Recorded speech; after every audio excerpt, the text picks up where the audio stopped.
তোমরা সিগারেট খাও না, তোমাদের ফুসফুস না হয় 100-তে 100। হায় রে মিয়া, সামান্য সিগারেটের ধুমাতেই যদি তোমার ফুসফুস নষ্ট হয়ে যায়, তাইলে হাঙ্গ তো ফুসফুসই নেই। আর তোমার চরিত্রে 1000টা দাগ থাকলেও আমগো চরিত্র কিন্তু একটাও নাই।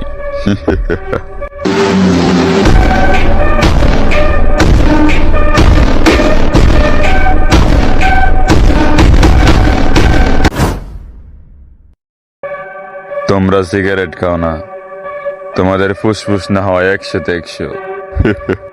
হায় রে মিয়া, সামান্য সিগারেটের ধুমাতেই যদি তোমার ফুসফুস নষ্ট হয়ে যায়, তাইলে হাঙ্গ তো ফুসফুসই নেই।